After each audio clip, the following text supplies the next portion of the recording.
లైంగిక వ్యామోహ విషయంలో తీవ్రమైన వైఖరి కలిగి ఉండుట. ప్రభు అయిన యేసు కొండమీది ప్రసంగంలో ఒక వ్యక్తి ఒక స్త్రీని మోహపు చూపుతో చూసిన ఎడల అతడు తన హృదయమందు ఆమెతో వ్యభిచారము చేసిన వాడగును అని తన శిష్యులతో చెప్పాడు. కాబట్టి అతడు 2 కాళ్లతో నరకానికి వెళ్ళుట కంటే ఒక కంటిని పెరికివేయటం మంచిదని ప్రభువు చెప్పాడు. కాబట్టి ఒక వ్యక్తి అలవాటుగా ఎల్లప్పుడూ మోహపు చూపు చూస్తూనే ఉన్నట్లయితే అతడు నరకానికి కూడా వెళ్ళవచ్చునని ప్రభువు చెప్పారు. ఆదాము కాలము నుండి ఈనాటి వరకు ఒక మనిషి హృదయంలో ఉన్న ఆ మోహమనే అగ్ని ప్రతి మనిషి హృదయంలో ఉన్నది. పరిశుద్ధాత్మ యొక్క అగ్ని మాత్రమే దీనిని నశింపచేయగలదు. నీ హృదయము పాపము చేయుటకు దురాశలో మండుచుండవచ్చు, లేక ప్రభువైన యేసు కొరకు ప్రేమతో మండుచుండవచ్చు. నీవు ఏదో ఒక దానిని ఎంచుకోవాలి. ఒకటి ఇప్పుడు నిన్ను పరిశుద్ధపరిచే అగ్ని, లేక భవిష్యత్తులో నిన్ను కాల్చే అగ్ని.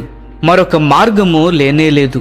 ప్రభువు మాట్లాడిన యోధా ప్రజలు ధర్మశాస్త్ర ప్రకారము ఉన్నత ప్రమాణాలు కలిగి ఉన్నారు. వారు అంత ఖచ్చితముగా ధర్మశాస్త్రమును వెంబడించటం వలన వ్యభిచారులుగా జీవిస్తున్న వారిని చంపుట ద్వారా శిక్షించేవారు. ఇప్పటిలాగా లైంగిక సంబంధ పుస్తకములు, పత్రికలు, లేక టీవీ కార్యక్రమాలు, లేక మొబైల్ ఫోన్స్ ఉండేటివి కావు. ఇవి మనుషులను జారత్వంలోనికి నడుపును. ప్రతి స్త్రీ కూడా మంచి వస్త్రధారణ కలిగి ఉండి, మరియు పురుషులు స్త్రీలు ఎక్కువగా మాట్లాడుకునేవారు కాదు. అటువంటి నియమములు కలిగిన సమాజంలో కూడా పురుషులు స్త్రీలను మోహపు చూపు చూస్తారని ప్రభువుకు తెలియను. కాబట్టి ఆయన శిష్యులను ఈ విషయంలో హెచ్చరించారు. అటువంటి సమాజంలో కూడా ఆ హెచ్చరిక అవసరమైతే ఇప్పుడు మనం జీవిస్తున్న సమాజంలో ఆ హెచ్చరిక ఎంత అవసరమో కదా. మనలో లైంగిక వాంఛలు కలుగజేయుటకు ఈనాటి సమాజము అనేక విధములుగా మన మనసుల్లోనికి చొచ్చుకొనుచున్నది. కాబట్టి ఈ దినములలో బహు జాగ్రత్తగా ఉండాలి. ఈ వ్యామోహం అనే అగ్నిని నీవు తీవ్రముగా తీసివేయాలనుకుంటే వాటన్నిటిని మనం విసర్జించుటకు తీవ్రముగా ఉండాలి. కనికరము లేకుండా తీవ్రముగా ఆ తలంపులను నీవు నశింపచేయాలి. నీ కంటిని మరియు నీ చేయిని పెరిగి పారవేయుట అనగా అర్థం ఇదియే. మనము పాపము చేయుటకు కారణమైన దానిని నశింపచేయమని యేసు ఆజ్ఞాపించారు. పాపము యొక్క ప్రమాదము మరియు నరకాగ్ని గురించి ప్రభు అయిన యేసుకు తెలుసు కనుక పాపము నుండి మనము రక్షించబడుటకు మనము ఈ విధముగా పెరికివేయాలని ప్రభు అయిన యేసు చెప్పారు. ప్రభువు యొక్క ఆజ్ఞలను మనం ఈ విధముగా అన్వయించుకోవచ్చు.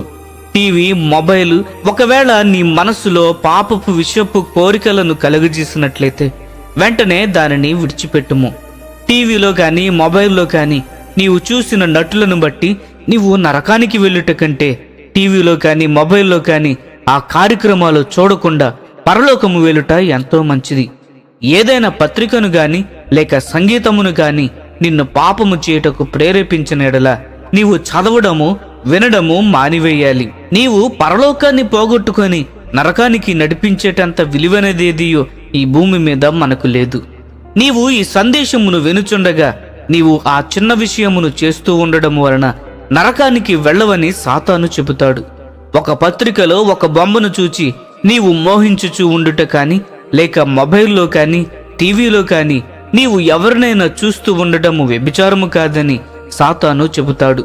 అతడు మొదటి నుండి అబద్ధికుడని ప్రభువైన యేసు చెప్పాడు. కనుక అతని స్వరాన్ని వినవద్దు. ఈ పాపము గురించి నీవు ఇలా చెప్పవద్దు: భవిష్యత్తులో నేను కొంచెము మెరుగుగా ఉంటాను, లేక భవిష్యత్తులో దీనిని విడిచిపెట్టుటకు ప్రయత్నిస్తాను. కీడుగా కనబడే దాని నుండి వెళ్ళిపోమ్మని బైబిలు చెప్పుచున్నది. ఈ పాపమును వెంటనే మరియు పూర్తిగా విడిచిపెట్టుటకు కావలసినటువంటి సహాయము దేవుడు నీకు చేస్తాడని పూర్తిగా విశ్వసించు. ఈ రోజు నుండి ఈ పోరాటము ఆరంభించు. జీవము గల దేవుని సైన్యంలో ఉన్న నీవు నిన్ను అపవిత్రపరిచే గొల్యాతు తల నరికివేయు వరకు పోరాడుతూనే ఉండుము. ప్రభువు తన మందిరమును మరొకసారి పవిత్రపరచుచునే ఉన్నాడు. నీ దేహమే ఆయన ఆలయమై ఉన్నది. దేవుడు నీలో లోతుగా పనిచేయనట్లు ఆయనను అనుమతించుము. అమ్మాయిలతో లేక అబ్బాయిలతో శరీర సంబంధము కలిగి ఉండవద్దని 1 కొరింథీయులకు రాసిన పత్రిక 7వ అధ్యాయము 1వ వచనంలో హెచ్చరింపబడ్డాము. పరిశుద్ధాత్ముడు దేనినైనా చెడ్డది అని చెప్పినప్పుడు ప్రతి శిష్యుడు దానిని తిరస్కరించాలి. ధర్మశాస్త్రానుసారులు అక్షరానుసారముగా జీవిస్తారు, కానీ శిష్యులు ఆత్మతో నింపబడి ఆత్మానుసారముగా జీవిస్తారు. ఉదాహరణకు, ఒకని హృదయంలో ఒక స్త్రీ ఎడల లైంగిక వ్యామోహము ఉన్న ఎడల అది వ్యభిచారమని ప్రభువు చెప్పారు. ఎందుకనగా 7వ ఆజ్ఞను ప్రభువు గ్రహించారు గనుక. అదే విధముగా దేవుని యొక్క ఆజ్ఞలన్నిటిలో ఉన్న ఆత్మను మనము చూడగలగాలి. పౌలు తిమోతి పత్రికలో ఇట్లు చెప్పాడు, యవ్వనస్తులకు కలిగే శోధనల నుండి పారిపోమ్ము. 2వ తిమోతులకు రాసిన పత్రిక 2వ అధ్యాయము 22వ వచనము గమనించండి. అటువంటి శోధనల నుండి నీవు పారిపోవాలి. ప్రియమైన స్నేహితులారా, ఈ సందేశములు మీకు ఆశీర్వాదకరముగా ఉన్నట్లయితే లైక్ చేయండి, సబ్స్క్రైబ్ చేయండి, అనేకులకు షేర్ చేయండి. మీ విలువైన అభిప్రాయములను కామెంట్ రూపంలో మాతో పంచుకొనండి.